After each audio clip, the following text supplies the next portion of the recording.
Të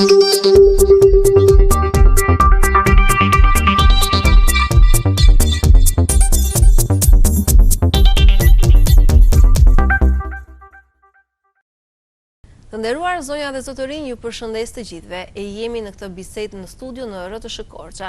Në panelin tim sot ndodhen 3 zonja të nderuara dhe të respektuara, të cilat me punën dhe kontributin e tyre kanë arritur që Dorcas Albania dhe Dorcas International të shkojnë në çdo cep të botës. Në panelin tim sot është e ftuar Viola cekani, menaxhere projektesh në Dorcas Albania. Përshëndetje Viola. Përshëndetje. Rosita van Erden, udhëheqësja e grupit. Welcome. Thank you. Dhe Imke von Re, pjesëmarrëse në udhëtim. Welcome. Dorcas Albania dhe Dorcas International janë bashkuar kësaj radhe në një udhëtim me 22 gra të cilat kanë mbritur në Shqipëri. Por më përpara se të flasim për Open Top Frau, unë do të bëj një historik të shkurtër, ku në vitin 2019 Open Top Frau shkuan në Etiopi dhe vizituan disa projekte të Dorcas. Ato u impresionuan nga forca dhe gëzimi i grave pas këtij udhëtimi. Më pas janë rikthyer në Holland, ato gjetën forca për të ribashkuar dhe për të bërë më të mëdha në numër. Ashtu sikurse sot Viola, të cilat vizitojnë qytetin e Korçës, Shqipërinë, 22 gra. Së bashku me kolegë nga Hollanda organizuan një udhëtim tjetër, por siç ishte situata e Covid-19, ajo u ndërprer për të rikthyer përsëri në vitin 2022. Në Shqipëri në vitin 2023. Atëherë Viola, cili ka qenë qëllimi i udhëtimit dhe çfarë ka përfituar Dorcas Shqipëri nga gjithë udhëtimi i zonjave? Si ka lindur si ide deri në ditët ku jemi sot? Faleminderit Jonida për pyetjen. Dorcas Shqipëri është kontaktuar vit nga kolegët tanë në Hollandë dhe na është folur për këtë mundësi, për mundësinë e vizitës së disa grave nga Hollanda për të parë punën, projektet tona, situatën në Shqipëri, por kuptohet ky udhëtim është me fokus gratë. Prandaj dhe ne kemi një grup me gra këtu në Shqipëri. Ne ishim shumë pro, sepse Dorcas në Shqipëri punon me gratë në të gjitha zonat ku ne kemi projekte, si në qarkun e Korçës, po ashtu dhe në qarkun e Kukësit. Kështu që ne kishim çfarë të tregonin, por edhe për ne ka shumë rëndësi kjo pjesë, sepse është një situatë shumë ndryshe në Hollandë dhe është mirë kur të ftuar vinë dhe shikojnë jetën këtu, realitetin, është ndryshe kur shkruan dhe tregon dhe është ndryshe kur ato vinë dhe shikojnë këtu. Dhe kuptohet që qëllimi i kësaj vizite, përveç faktit që këto zonja vinë dhe shikojnë, njohin realitetin këtu, takohen me gra, dëgjojnë historitë e tyre, më pas janë, të themi, ambasadore shumë të fuqishme të punës son këtu, por dhe të jetës këtu në Hollandë, sepse të gjitha këto mbresa histori që dëgjojnë këtu, i çojnë aty, i ndajnë me një numër shumë të madh grash në Hollandë nëpërmjet shfaqjeve që organizojnë, por njëkohësisht edhe nëpërmjet medias, rrjeteve sociale dhe bisedimeve me mikesha të tjera. Deri diku mund të quajmë dhe filantrope ose humaniste, sepse në qytetin e Korçës, në Dorcas Albania, ato juve u kanë dorëzuar një çek prej 11.000 eurosh të mbledhura secila zonjë me kontributin e vet për t'ia dhuruar Dorcas Albania. E njëjta procedurë është ndjekur dhe në vende të tjera Viola apo vetëm në Shqipëri, sepse dhe shuma është e konsiderueshme duke ditur që janë zonja të cilat i kanë kontribuar vet këto të ardhura. Po, ka 2 momente të këtyre udhëtimeve ose këtyre mini projekteve, Jonida. Për ne ishte surprizë kjo shumë, ne kemi marrë një çek dje, na është dhuruar. Mënyra se si funksionon është që në Hollandë, Dorcas dhe Open Top Frau bëjnë një thirrje për gratë të cilat duan të bashkohen një udhëtimi të tillë. Dhe kanë aplikuar shumë gra në rastin e Shqipërisë, kuptohet që numri ka qenë i kufizuar, kanë ardhur vetëm 16, por qëllimi ka qenë që këto gra të vinin duke mbuluar kostot e tyre të udhëtimit dhe njëkohësisht të dhuronin dhe diçka për projektet dhe punën e Dorcas në Shqipëri. Kështu që kjo ka qenë vlera që ne na kanë bërë dhuratë, një vlerë e cila vërtet do të na ndihmojë shumë për të mbuluar nevoja të tjera përveç asaj çka ne bëjmë rregullisht me projekte dhe përfituesit tanë. Dhe pjesa më e rëndësishme pastaj dhe dytë e kësaj është që ato, siç e thash, kthehen në Hollandë dhe pastaj bëjnë një fushat për fonde të tjera të cilat do të vlejnë për projekte në vazhdimsi, në mbështetje të grave, por jo vetëm. Unë uroj që ky numër me çka shpjeguat, uroj që ky numër i grave jo vetëm 16-22, por ndoshta të rritet, të kalojë dhe 200 dhe 500 dhe ndoshta edhe më shumë. Atëherë, unë doja të drejtoja pak një pyetje zonjës Rosita, e cila është dhe udhëheqësja e grupit. Zonja Rosita, si lindi ideja e këtij udhëtimi? Çfarë ju shtyu të mendoni për të bërë një udhëtim? E keni nisur me Etiopinë, keni ardhur në Shqipëri, ndoshta do të shkoni edhe shumë vende të tjera të botës, atje ku Dorcas jep kontributin e vet. Sepse edhe në qytetin e Korçës, ashtu si Viola e përmendi dhe të Kukësit, Dorcas Albania është një zë i fuqishëm për të gjitha familjet në nevojë. Si lindi si ide, zonja Rosita? So, Rosita, I'm directing this question to you as the group leader. How did this idea come up? Why did you organize this trip? We organized it because I think you already told, but Op en Top Vrouw in 2019 they went to Ethiopia and they visited the projects with through 3 Dorcas staff. Në vitin 2019 ka filluar ky si organizim për herë të parë në Etiopi, siç e përmendët dhe ju në fillim. Gratë zonjat e Op en Top Vrouw janë shoqëruar nga 3 staff nga Dorcas International.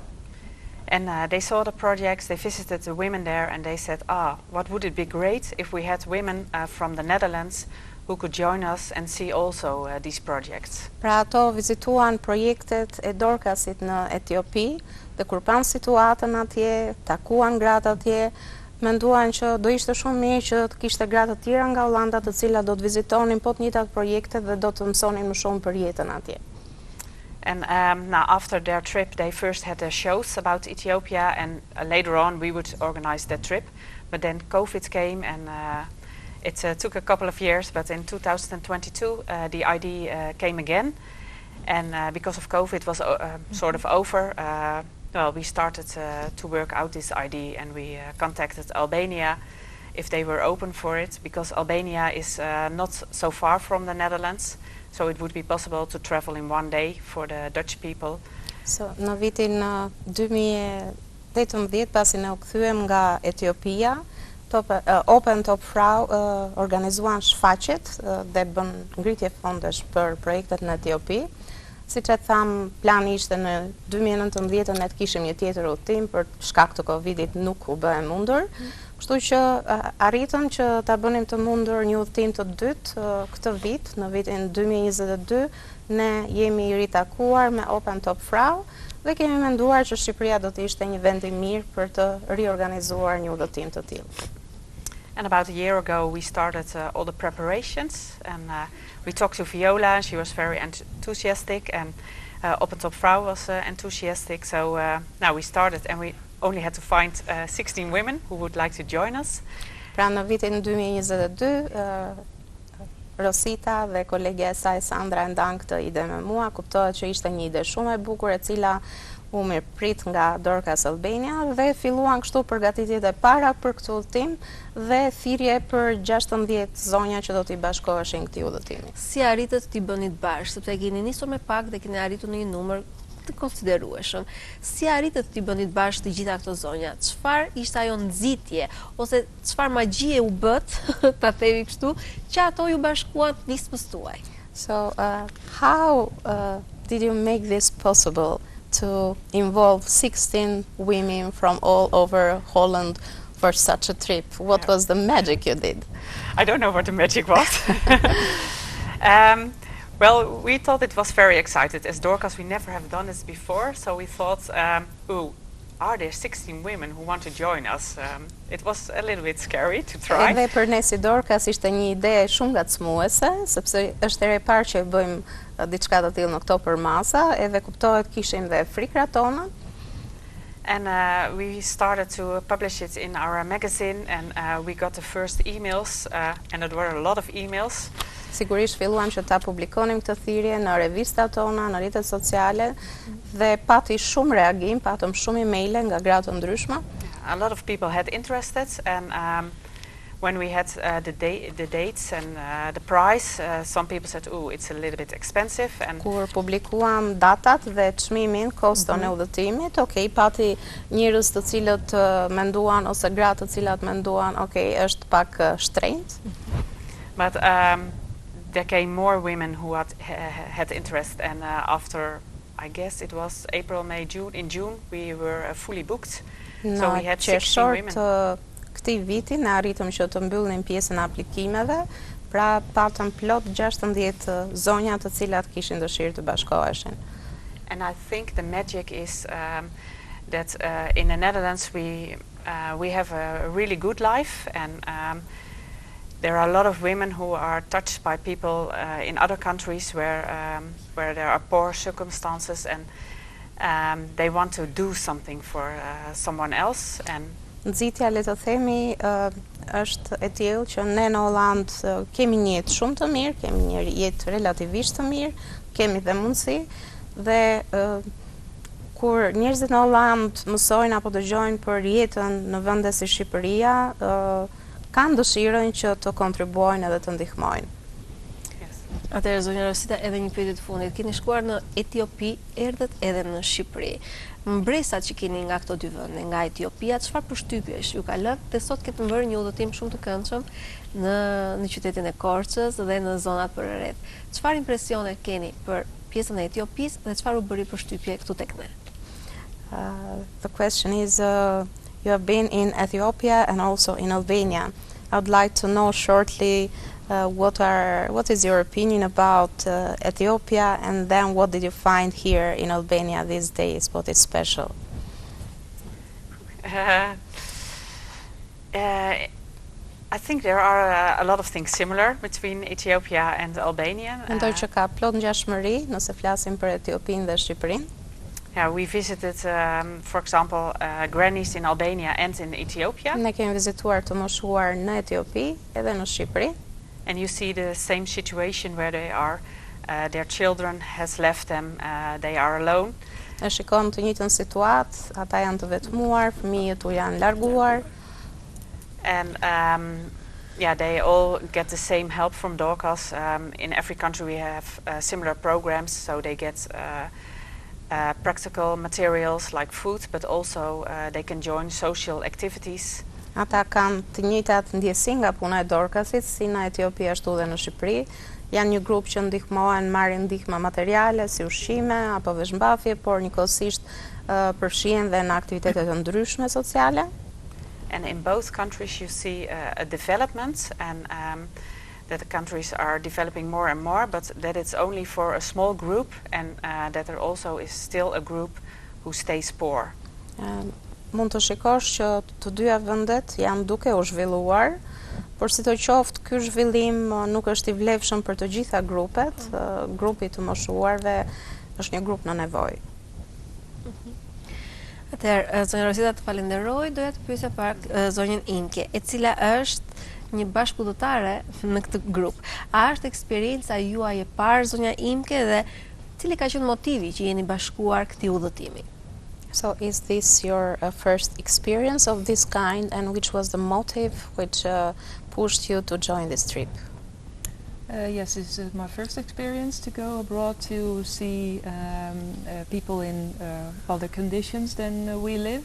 Po është hera e parë që unë marr pjesë në një udhëtim të tillë ku kam mundësinë të shikoj që njerëzit jetojnë ndryshe nga që jetojmë ne në Hollandë.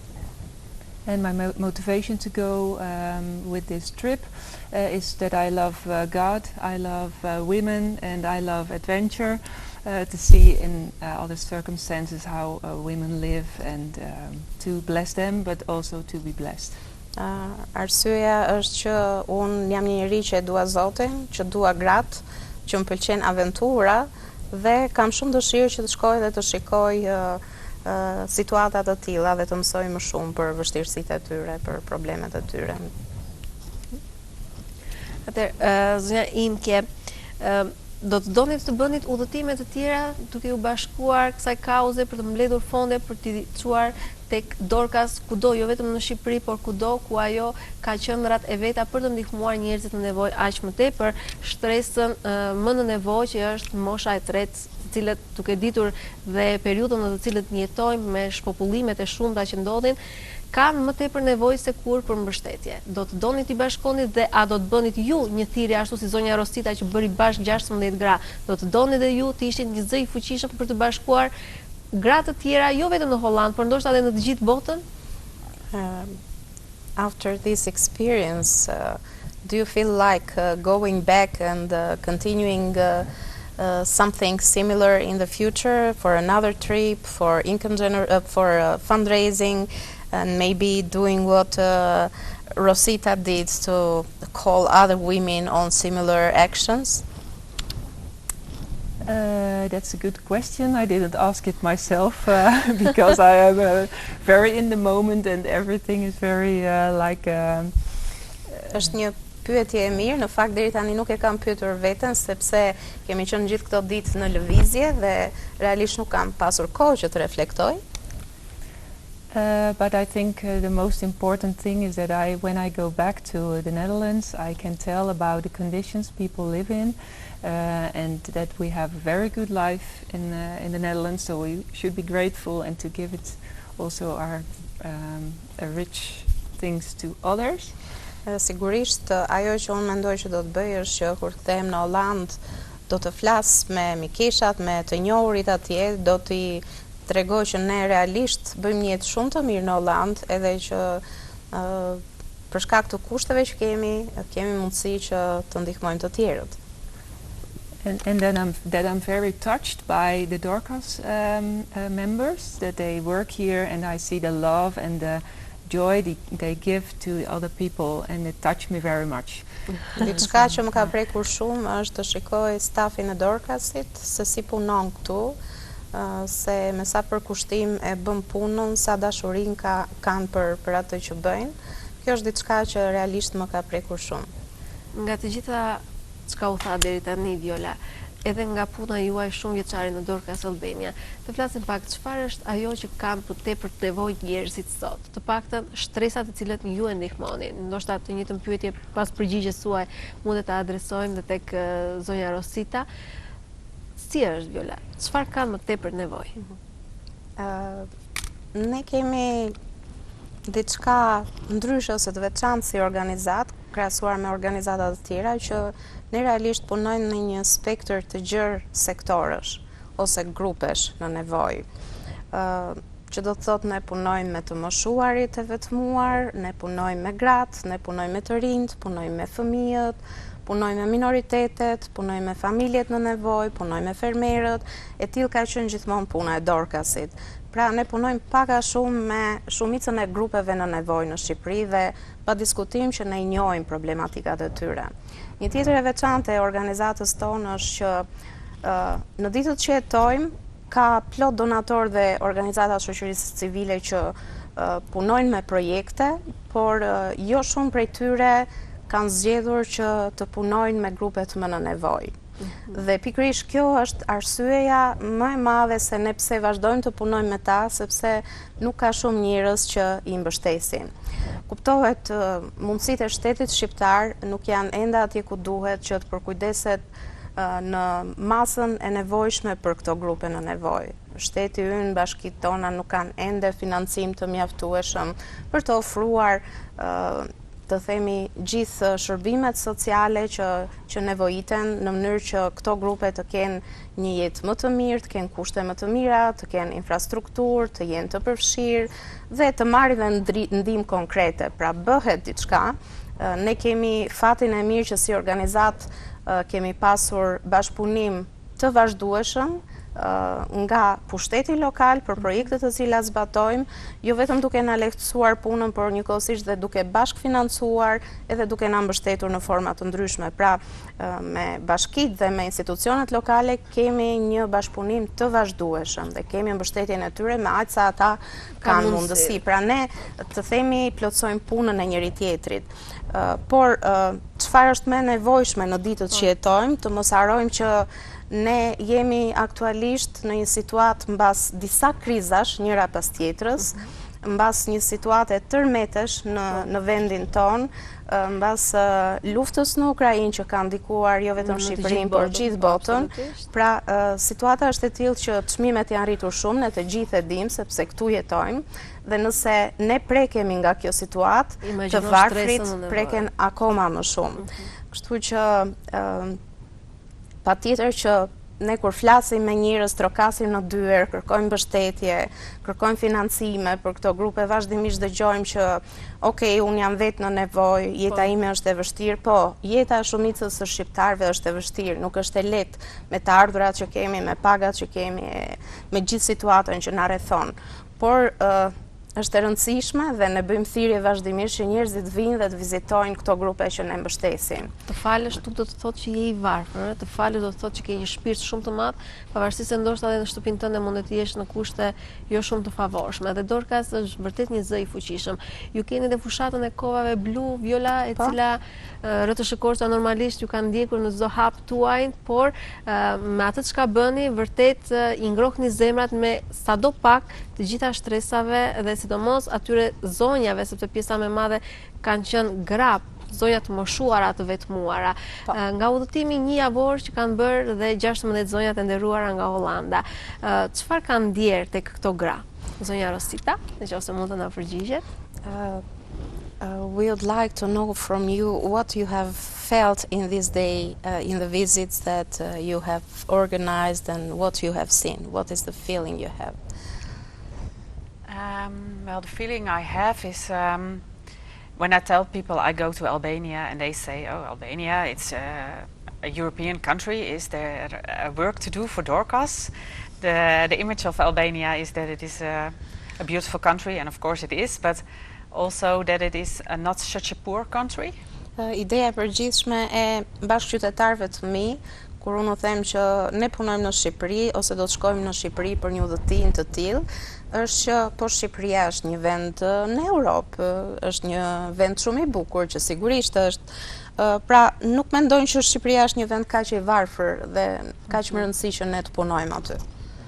But I saw the difficulties in this country. I saw many old people on the streets, and well, we learned that the younger people are moving abroad, and that there is nobody to take care of the older people, so they stay alone. Ajo që pash gjatë këtyre ditëve është që këtu është një situatë shumë e vështirë, ka të varfër, ka njerëz që janë në rrugë, vazhdimisht të rinj dhe familjet emigrojnë, e lën vendin, kjo do të thotë që shumë të moshuar mbeten të vetmuar. And people have less pension, so they have not much money to buy food or to take care for themselves. And mësova që pensionet janë shumë të ulta, ose ka të moshuar që dhe nuk kanë pensione, që do thotë me kaq të ardhura sa kanë nuk janë të mjaftueshme, as për të ushqyer dhe për të plotësuar nevojat bazike. And now it touched me most that they don't have anyone around them, that they are alone and that they feel loneliness because of their family has left or has passed away. Ajo që më preku më tepër është që ata janë të vetmuar, nuk kanë askënd pranë nga familja që mund kujdeset për ta, që mund të qëndrojë pranë tyre. A është kjo situatë edhe ndoshta tek një pjesë, domethënë abandonimi i moshës së tretë, a ekziston në Hollandë? She is interested to know if this is something happening in Holland also. Are elderly people abandoned in Holland? No, in Holland everybody stays to live here, so the working generation is not leaving abroad. Në Holland situata është ndryshe, në fakt njerëzit nuk është se e lën vendin si njerëzit që largohen nga Shqipëria, vazhdojnë punojnë atje ndër breza. But in the Netherlands we are getting more and more individual, not taking care of other people. We are only taking care of ourselves. So it's a little bit that they are left alone, but we have that we have places where they can live, and we have insurances for elderly, so they can have a good life in the Netherlands. Ajo që ndodh në Hollandë është që pa diskutim jeta është zhvilluar në këtë formë që ne jemi pak më shumë individualist, na pëlqen të jetojmë vetë, nuk është se lidhemi shumë me njëri tjetrin apo ndoshta edhe kujdesemi shumë për moshën e tretë, por në Hollandë mosha e tretë ka gjithë mundësitë për të pasur gjithë kujdesin e nevojshëm për ta. Zonja Imke, duke ditur impresionet që ju ka lënë ky udhëtim një javor në Shqipëri, do të donit të riktheheshit përsëri? Ndoshta jo vetëm me Dorcasin, por edhe si person, si qytetari thjesht për të ardhur për të bërë një udhëtim të shkurtër në Shqipëri. Do doni të riktheheshit përsëri? Would you like to come back to Albania after this trip and after what you have seen here? I don't know for sure, of course. My heart beats for Albania, for the people I've seen and I met. But I think also the language is a problem. I know 4 or 5 words now. Sigurisht zemra ime e re për Shqipërinë. Nuk jam e sigurt nëse do të mund të kthehem sërish, sepse edhe gjuha është një faktor pengues, unë di vetëm 4-5 fjalë në shqip. Atëherë, Viola, diçka të fundit përpara se ta mbyllim bisedën tonë. Një thirrje që doni t'i bënit ndoshta të gjithë atyre që do t'ju dëgjojnë në këto momente për të kontribuar sadopak për personat e abandonuar, për shtresat në nevojë, të cilët nuk kanë thjesht nevojë për ushqim, por pjesa më e madhe tyre që janë të moshuar janë dhe në një gjendje të keqe shëndetësore, do të thotë që kanë nevojë për medikamente. Një thirrje çka mundet të bësh publikisht si një nga përfaqësuesit e Dorcas Albania. Çfarë mundet të thuash? Dhe kujt të i drejtohesh përveç se pushtetit lokal i cili ashtu siç thatë më përpara u ka hapur dyert dhe u ka ndihmuar, por ndërkohë ka shumë shoqata të tjera, ka shumë biznese, ndoshta ka edhe shumë farmaci të cilat na dëgjojnë në këto çaste, të cilat mbase po të bëhen bashk, mundet të bëhen një grup shumë i mirë për t'u gjendur pranë sadopak këtyre njerëzve. Jonida, ne jemi në momentin që po riçelim fushatën Kovat Blu për këtë vit, sepse është një fushat për vitin e tretë. Është një fushat që realisht është e domosdoshme, sidomos në periudhën e dimrit. Ne për fat të mirë jemi surprizuar nga mbështetja që kemi pasur nga bizneset lokale, që tashmë është një mbështetje e rregullt çdo vit për moshën e tretë, janë disa biznese lokale që na ndihmojnë çdo vit me produktet që ata prodhojnë. Njëkohësisht kemi pasur mbështetjen e farmacive në Korçë, që dhe kjo ka qenë surprizë për ne, veçanërisht në ditën ndërkombëtare të moshës së tretë, ata kanë qenë me ne dhe kanë dhuruar.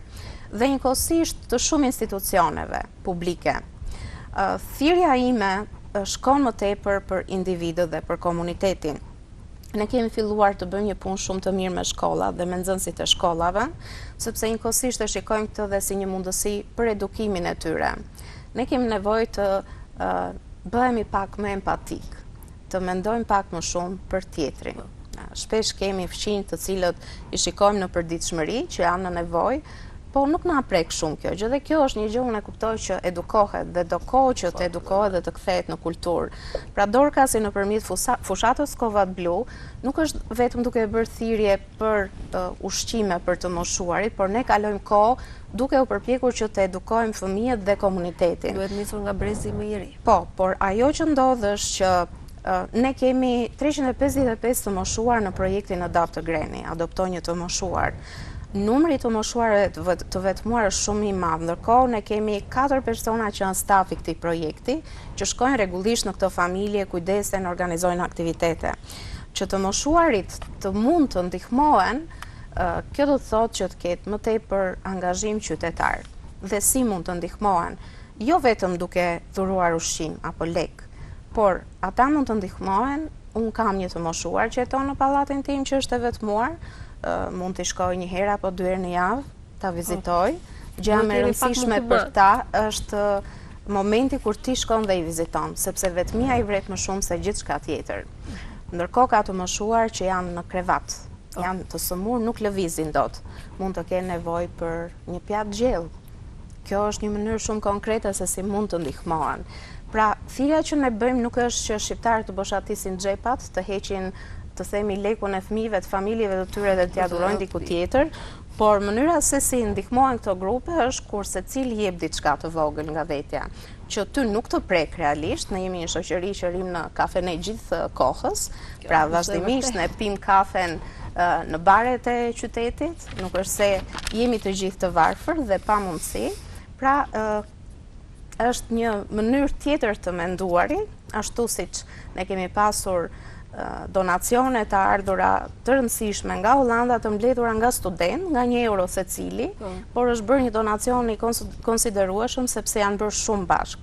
Pra, kjo është thirrja ime që ne të fillojmë edhe jo të mendojmë për 10 të moshuar një herësh, apo për 10 fëmijë në nevojë një herësh.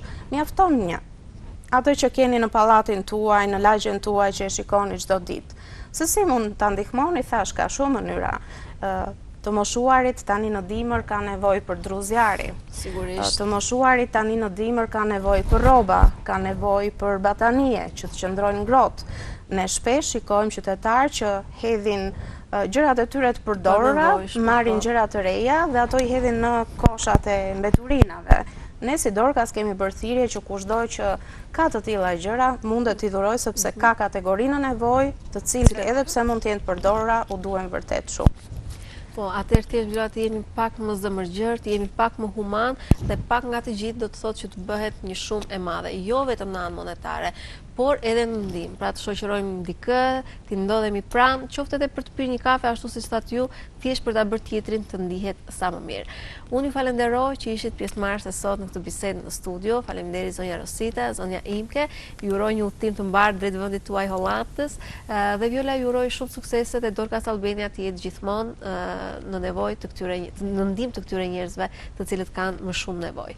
Ju faleminderit. Faleminderit dhe juve, Jonida dhe RTS Korçës që ka qenë një nga partnerët tanë më mbështetës në gjithë këto nisma, sepse ju jeni ata që përcjellni gjithë këto mesazhet tona te një grup shumë i gjerë njerëzish në Shqipëri dhe përtej. Ky është dhe emisioni i RTS Korçës, por dhe i televizionit publik shqiptar, të gjendemi sa më pranë njerëzve në nevojë, duke pasqyruar çdo ditë realitetin ashtu siç është. Dhe ashtu siç ne e pasqyrojmë me të mira dhe të këqijat që ajo ka, ashtu dhe ju e pasqyroni duke i shkuar dhe i ndihmuar me aq sa keni mundësi. Ju falenderoj edhe një herë. Faleminderit.